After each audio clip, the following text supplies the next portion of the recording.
Hello दोस्तों, स्वागत है हमारे नए वीडियो में। आज की वीडियो में हम लोग एक रोमांटिक ड्रामा मूवी का एक्सप्लेन्स करने वाली हैं। इस मूवी का नाम है लेडी चैटरलीज लवर। इस मूवी की कहानी में हम लोग एक औरत को देखेंगे जिसका पति एक वार में घायल हो जाता है। इसके बाद वो अपनी वाइफ के सेक्सुअल डिजायर को पूरा नहीं कर पाता है। इधर वो लेडी अपने नौकर से अपनी शारीरिक इच्छाएं पूरी करती है। ये मूवी काफी इंटरेस्टिंग है, तो चलिए इस मूवी को शुरू करती है। कहानी की शुरुआत में हम लोग कुछ लोगों को देखती है जो कि एक खदान में काम कर रहे थी।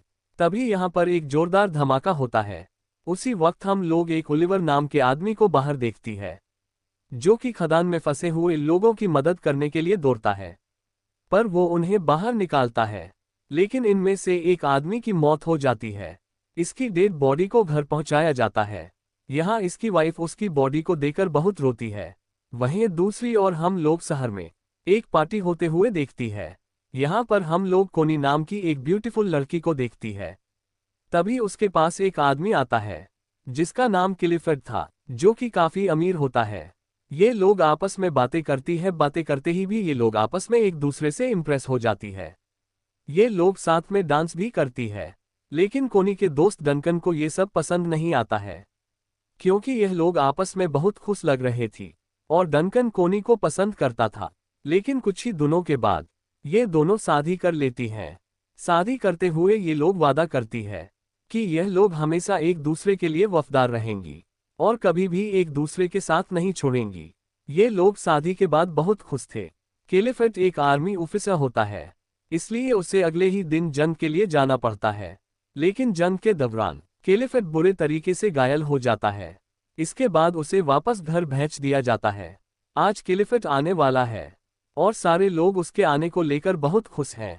कोनी और इस घर के सारे नौकर क्लिफर्ड को वेलकम करने के लिए दरवाजे पर खड़े हैं। क्लिफर्ड को देखकर कोनी बहुत खुश थी। लेकिन तभी हम लोग ये देखते हैं कमर के नीचे का हिस्सा काम नहीं कर रहा है और उसके नीचे का हिस्सा पूरा पैरालाइज हो चुका था और वो व्हीलचेयर में अंदर आता है। कोनी क्लिफर्ड को देखकर तो बहुत खुश थी, लेकिन वो अंदर से बहुत दुखी थी, क्योंकि कोनी की शादी कुछ ही दिन पहले हुई थी और उसके जिंदगी में ऐसा कुछ हो जाएगा उसने कभी नहीं सोचा था। क्लिफर्ड भी इस बात से बहुत दुखी था और इसलिए वो खुद को मारने की कोशिश करता है। लेकिन कोनी उसे रोकती है, पर वो उससे कहती है मैं हमेशा तुम्हारे साथ रहूंगी। वहीं दूसरी ओर हम लोग ओलिवर नाम के एक आदमी को देखती है जो कि अपनी मंगेतर को लेटर लिख रहा था। वो लेटर में ये कहता है वो इस बार किसी खदान में काम नहीं कर रहा है, बल्कि वो इस बार जंग में है। जंग के बाद जब ओलिवर छुट्टी लेकर अपने गर्लफ्रेंड से मिलने के लिए जाता है, तब वो अपनी मंगेतर को किसी दूसरी आदमी के साथ देखता है और उससे बिना मिले ही चला जाता है। अब ओलिवर के पास कोई भी काम नहीं था। कुछ ही दिनों के बाद वो क्लिफर्ड के घर में काम मांगने के लिए आता है। जब क्लिफर्ड उसके बारे में पूछ रहा होता है, तब ओलिवर उसे बताता है वो इससे पहले एक जंग में था। बातें करते हुए क्लिफर्ड को ये पता चलता है कि ओलिवर उसी जंग में था जिसमें क्लिफर्ड घायल हुआ था और ओलिवर उसी के अंडर में काम कर रहा था। क्लिफर्ड इस बात से बहुत इम्प्रेस होता है और वो ओलिवर को एक जॉब देता है। क्लिफर्ड उससे कहता है मेरा जंगल में एक कॉटेज है, वहां तुम्हें मेरे पक्षियों के ख्याल रखना होगा। अपाहिज होने के वजह से क्लिफर्ड अपने लिए एक गाड़ी खरीदता है। जब वो इस गाड़ी में बैठकर घूमता है, उससे ऐसा लगता है जैसे उसके पैर वापस आ गए हैं। इसके बाद वो कोनी को लेकर ओलिवर से मिलने के लिए जाता है। ओलिवर अभी जंगल में बने हुए कॉटेज में रहता था और क्लिफर्ड के पक्षियों के ख्याल रखता था। यहाँ पर पहली बार कोनी ओलिवर को देखती है। ओलिवर को देखते ही कोनी को इससे प्यार हो जाता है और वो ओलिवर को इशारा करती है, लेकिन ओलिवर उसके इशारों को नहीं समझ पाता है। अगले दिन एक मेड कोनी के पास में आती है और वो कहती है ओलिवर कॉटेज की चाबी मांग रहा है। इसके बाद कोनी खुद ही चाबी देने के लिए उसके पास जाती है। जब वो ओलिवर के पास पहुंचती है, तब ओलिवर उससे अच्छे से बात नहीं करता है। अगले दिन ओलिवर कोनी को एक लेटर लिखता है जिसमें वो अपने बर्ताव के लिए माफी मांगता है। इसके बाद कोनी फिर से मिलने के लिए उसके कॉटेज में जाती है। यहाँ पर ओलिवर अपने शर्ट को उतार कर काम कर रहा था।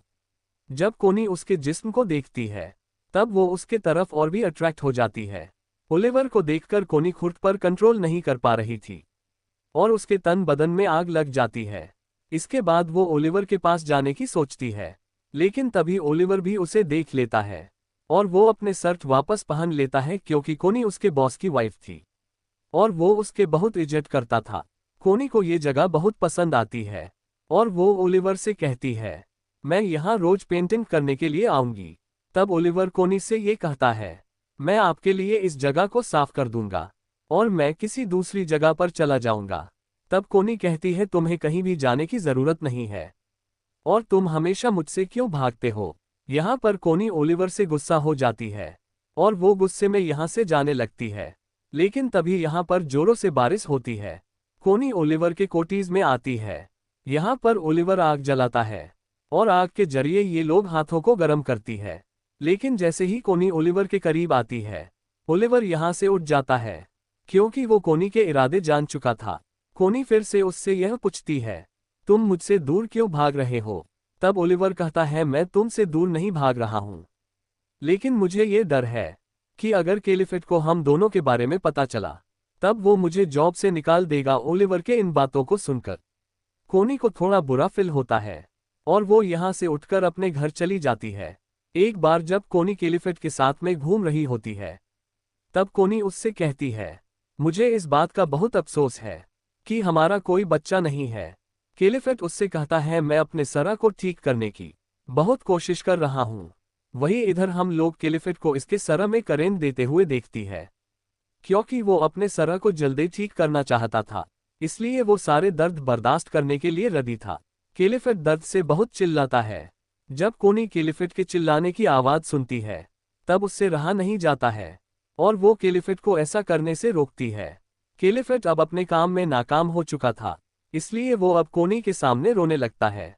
इसके अगले दिन कोनी जंगल में जाती है, तभी उसे वहां पर ओलिवर दिखाई देता है। ओलिवर यहाँ पर काम कर रहा होता है। तभी वो ओलिवर के पास में जाती है। यहाँ पहुंचकर वो छोटे चूजों को देखती है और वो उन्हें देखकर रोने लगती है। छोटे चूजों को देखकर उसे अपने बच्चे की कमी महसूस होती है, क्योंकि अब कैलिफेट बच्चे पैदा नहीं कर सकता है और कोनी इस बात से बहुत दुखी थी। जाने से पहले कोनी ओलिवर से यह पूछती है, तुमने आज जो भी मेरे साथ किया, क्या तुम्हें इस बात का पछतावा है। ओलिवर कहता है, नहीं, क्योंकि अब मैं तुमसे बहुत प्यार करता हूँ और अब मैं तुम्हें अपना मानता हूँ। उस रात जोरों से तूफान आता है और बादल जोरों से गरजता है।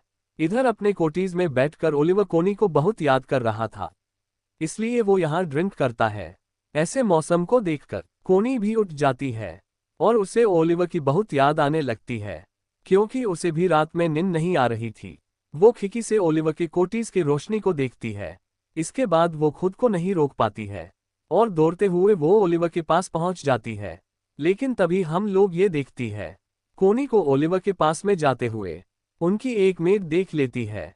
इधर ओलिवर भी कोनी का वेट कर रहा था। ओलिवर कोनी से ये कहता है, मुझे ऐसा बिल्कुल नहीं लगा था कि तुम मुझसे अभी मिलने के लिए आओगी।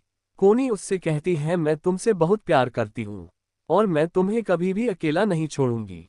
इसके बाद ये लोग फिर से इंटीमेट होती है। एक दिन कैलिफेट के घर में पार्टी होती है। यहाँ कोनी का दोस्त डंकन भी आया होता है। कैलिफेट देखता है कोनी और डंकन साथ में डांस कर रहे हैं। उससे ये देखकर अच्छा नहीं लगता है। अगले दिन कैलिफेट कोनी से ये कहता है, तुम्हारे लिए। कोनी को ऐसा लग रहा था जैसे ओलिवर नहीं, मिस बोल्टन को सब कुछ बताया है, लेकिन मिस बोल्टन कहती है मुझे ओलिवर ने कुछ भी नहीं बताया है। ये सुनकर कोनी रोने लगती है। वो मिस बोल्टन से कहती है वो ओलिवर से बहुत प्यार करती है। इसके बाद मिस बोल्टन उसके पास आती है और वो माफी मांगते हैं। वो ये कहती है, तुम्हें जल्दी से ओलिवर के पास में जाना चाहिए, नहीं तो तुम्हारा पति उसे मरवा देगा। ये सुनकर कोनी भागते हुए ओलिवर के पास जाती है, लेकिन वो यहाँ पर इन दोनों के बीच में बहस होती है। इसके बाद कोनी और ओलिवर कैलिफेट के घर को छोड़कर चले जाती है। उनके घर से निकलते ही कैलिफेट घर के बाहर आता है और वो कोनी को डिवोर्स देने के लिए मान जाता है। अब कोनी ओलिवर के साथ बहुत खुश है और इन दोनों के साथ यह मूवी यहीं पर खत्म हो जाती है।